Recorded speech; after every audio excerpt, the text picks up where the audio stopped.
Hi everybody, I am doing a watercolor tutorial here. I haven't done this before, so excuse the mistakes I make along the way. But anyway, I'm putting down some Schminke masking fluid right now. The blue stuff you see is actually masking fluid, so I can keep certain areas white without worrying about painting around fine details. It's spelled S-C-H-M-I-N-K, I'm sorry, M-I-N-C-K-E.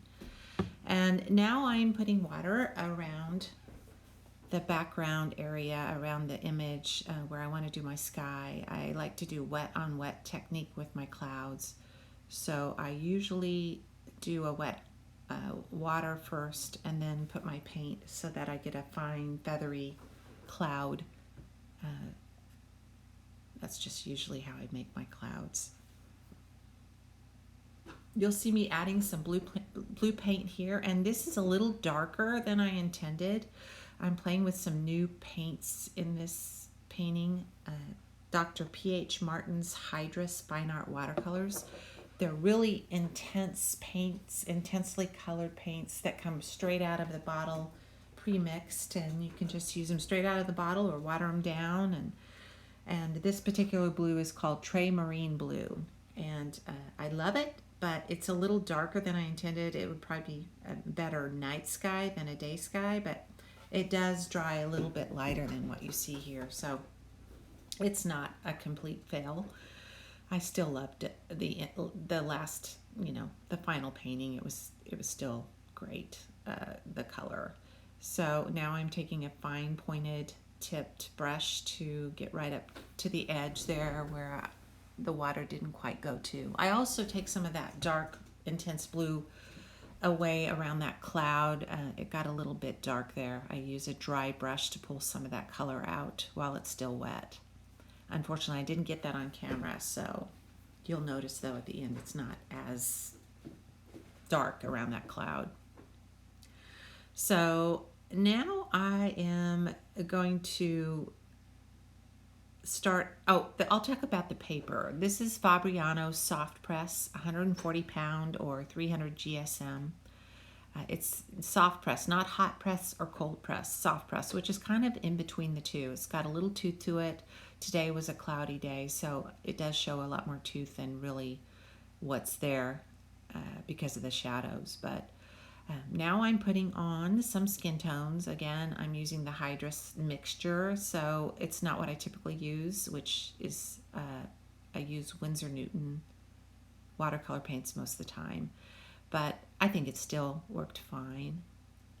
So I can't even tell you exactly what this mix is. I think it's a little bit of gamboge, a little bit of Venetian brown. The colors are so different with these Hydrus paints that I'm not as familiar with the names of the colors. So now I'm putting on some touches of magenta on the cheeks and the elbows and the knees and the shoulders. That's one of my favorite things to do, is to add those little touches, especially when it's still wet so they feather out. That's what's great about watercolors, is you never know what you're going to get. Just it's fun to watch the paint kind of move on the paper. And the more you practice, the more you know what to expect. So now I'm adding a little bit of yellow first. I wasn't sure exactly what I wanted to do with the dress, but I started out with yellow, and I decided that wasn't intense enough, so I went back and added some red to it to bring out just a little bit more pop of color. And again, it's wet on wet. The paint was still wet when I came in with the red, and so I love the way the paint kind of plays on the paper. And the dark shadow under the skirt is a little bit more intense. So I go back eventually and add even a little bit more yellow because I still want it just a bit more, the color to be a little bit more intense. So that adding that yellow over it really helped kind of pop that color a little bit more. And later on in the video, you'll notice I did not get the paint on the, right here I'm taking off the Schminke masking fluid, but I did not get myself painting the hair, unfortunately, so you just have to see it finished here. I pushed play, I thought, but I didn't, so unfortunately I did not get that part on the actual filming.